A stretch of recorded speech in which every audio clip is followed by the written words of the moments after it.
सुबह सुबह घर के लिए जरूरी सामान खरीदने मैं अमरलॉक गांव के छोटे से बाजार में पहुंची।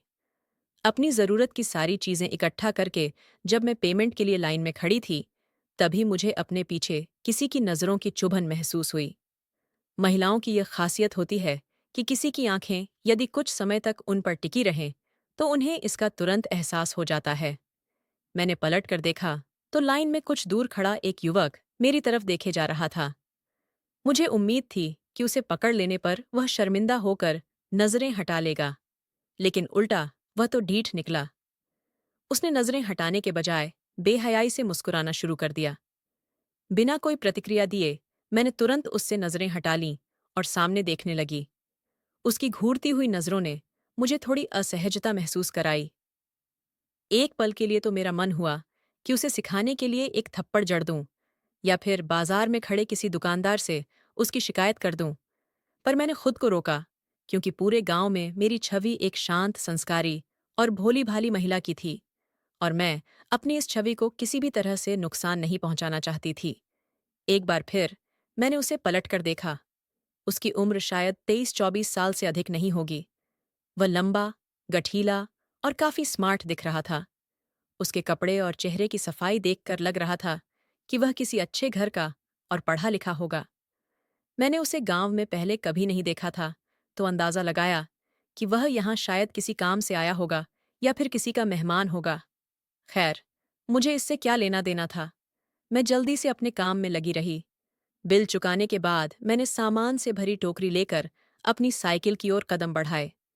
हालांकि मुझे एहसास हो रहा था कि वह लड़का मुझे अब भी घूरे जा रहा था, लेकिन मैंने उसकी तरफ पलटकर देखने की जरूरत नहीं समझी।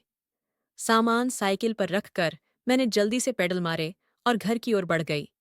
घर पहुंचते ही मैंने देखा कि मेरे पति, अनुराग, अब भी बिस्तर पर थे। दिन के 11 बज चुके थे, लेकिन उनके लिए यह कोई नई बात नहीं थी। रात को देर तक जागने और शराब पीने की उनकी आदत के कारण उनका देर से उठना अब मेरी दिनचर्या का हिस्सा बन चुका था। मुझे पता था कि उठते ही उन्हें चाय की तलब होगी, इसलिए एक आदर्श पत्नी की तरह मैं उनके लिए चाय बनाने रसोई में चली गई। हालांकि मन में अनुराग के प्रति मेरे अंदर गहरी नफरत थी, पर मुझे अपना काम शांत और विनम्र बने रहकर करना था। चाय बनाते हुए मेरे विचार बार बार उनके खात्मे की योजना की ओर मुड़ते रहे। अक्सर देखा गया है कि यदि कोई पत्नी अपने पति को मारने की योजना बनाती है, तो वह किसी बाहरी मदद पर निर्भर हो जाती है, लेकिन मेरे पास ऐसा कोई विकल्प नहीं था। मैं खुद ही यह सब करने को तैयार थी, बिना किसी अन्य की सहायता लिए। विचारों में खोई हुई मैं सोच रही थी कि अनुराग की मृत्यु के बाद की परिस्थितियों का मैंने किस प्रकार से सामना करना है। सब कुछ योजनाबद्ध था। मैंने कोई ऐसा सबूत नहीं छोड़ा था जिससे मेरी योजना पर शक किया जा सके। कुछ चीजों की खरीदारी भी मैंने इस बीच गांव के अलग अलग दुकानों से की थी, जिनमें कोई भी विशेष या आपत्तिजनक चीज नहीं थी। हमारे परिवार की जंगल के पास स्थित एक पुरानी शिकारगाह थी, जिसे अनुराग के दादाजी ने बनवाया था। वहां पर एक झील भी थी, जहां जानवर पानी पीने आते थे। अनुराग को मैं किसी बहाने से उस जगह ले जाने वाली थी, और वहां उसे शराब पिलाकर उसकी होश की दुनिया से बाहर कर देना मेरा उद्देश्य था। उसके बाद सब कुछ मेरे लिए बेहद आसान था।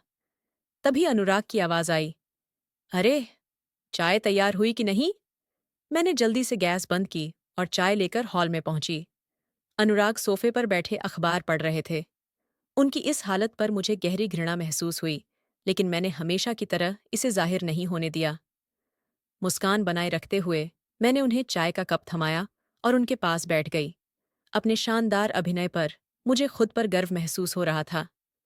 अब बस कुछ ही दिनों की बात थी और मुझे अनुराग से हमेशा के लिए छुटकारा मिल जाएगा। रसोई में नाश्ता लगाते समय मैंने एक बार फिर मन ही मन अपनी योजना को अंतिम रूप दिया। मुझे अनुराग के साथ नाश्ता करना था, बातें करना था और ऐसे दिखाना था जैसे मेरे लिए दुनिया में सबसे प्रिय वही है।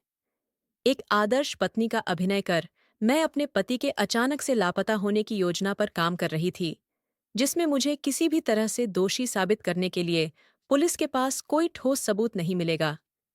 आगे क्या हुआ, यह जानने के लिए सब्सक्राइब करें।